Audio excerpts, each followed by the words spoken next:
Hey everyone, I'm Scott Stokely, and this is my recap of the second round of the Las Vegas Challenge. And I'll be honest, this is the least excited I've been to make a video ever. I can't imagine how things could have actually literally gone worse today. No one's fault but my own. But so it started, if you followed the live scoring, you might have noticed I got a 7 on the first hole, a par 3, a fairly easy sidearm birdie, par 3. And the way you do that is by not being there for your tee time. And I've been around for 40 something years. I've never missed a hole before. And I did today. I got here an hour and a half early. I was warmed up, I was putting, I was good to go.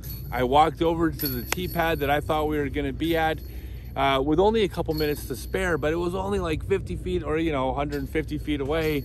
So I was, I wasn't rushing it. And I was standing there looking around at my group thinking to myself, man, they're all gonna get penalty strokes.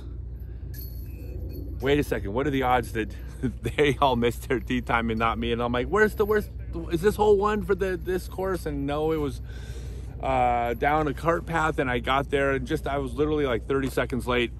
But that's the rules, and that's the way it goes. So here's what's important. I look at everything as teachable moments, and I think this is a fantastic one because number one, the first thing that happened when I realized that I was getting a 7 on the hole, and believe me, my heart was in my stomach. I was crushed.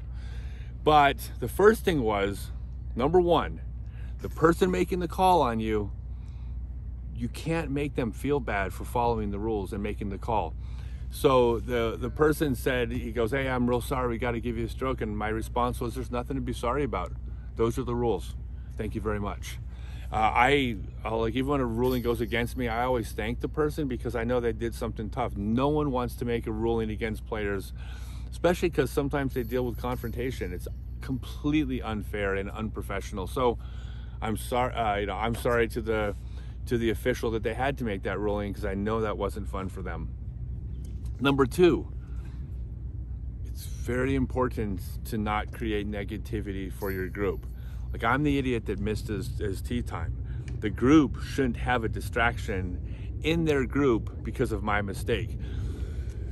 So we walked over, I smiled at everybody, but I let them play their hole. And by the way, the basket is on the kind of the side of a hill. So after they all finished the hole, they walked up, they're like, hey man, oh man, we're really sorry, And what I said was, I said, actually, you guys don't know this, but I was actually gonna have 5 rollaway putts and I was gonna take an 8. So the 7 was actually strategy. Been playing a long time, fellas. And everybody laughed, but that was kind of my way of saying, guys, don't stress out over this. There's nothing stressful happening here. Everybody gets to play their game. So I started off 4 over par to start the round. Still not the end of the world. I could still get hot and play a good round, still be a couple down, kind of be on the fringe of the money. And then I just proceeded to just play terrible. It was not because I was distracted. That, by the way, that's the third thing you do in a situation like that.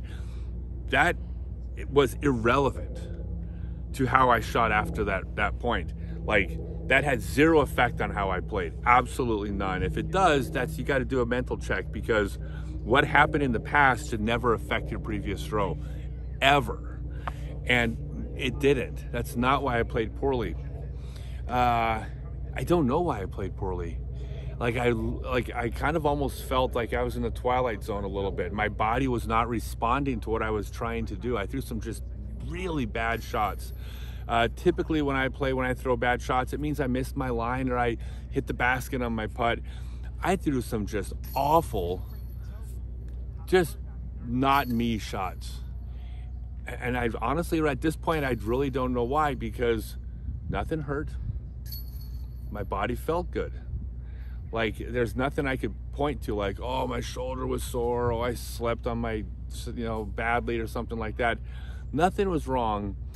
But halfway through the round, I was thinking to myself, I felt like I was on a kind of like a scary roller coaster ride you don't want to be on, but I couldn't get off.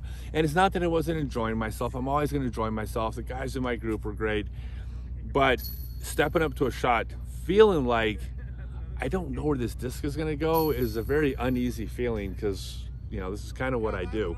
So it's not a big deal. I mean, this is just a challenge to overcome. This whole season is going to be a challenge to overcome.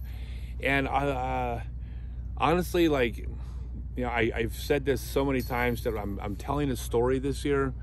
And if I was writing a fictional story about this, you know, about this older guy coming out of retirement, coming to play the tour, like, of course, in my story, he would completely fail the first tournament. Not an interesting story if he comes out of the gate and hits it hard. So even though I did not want to play poorly, I really wanted to tear it up this weekend. I wanted to really prove everybody right that's been like arguing with their buddies at league that I was gonna, like, you know, crush it this year.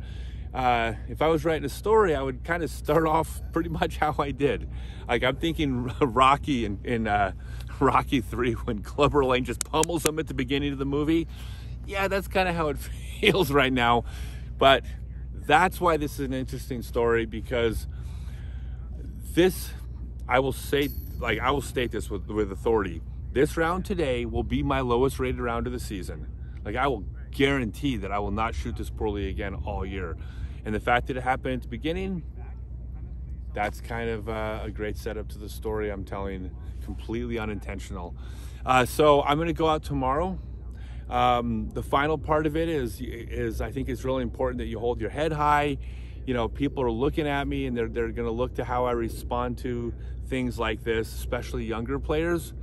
And the way you respond to it is you put your head up, and when people ask you how you shot, you say, I shot poorly. Or it's okay to say, I shot terrible. But it's not okay to, like, kick your bag and screw this, and I'm pissed off, and storm off. I mean, I'm sorry. I know we're humans with emotions. I don't find that, it's not how I like to behave. So my head's held high. My heart is sitting in my stomach right now. Believe me, I'm human. Just because I'm smiling does not mean I'm not kind of crushed at the moment. But it's the second round of the year.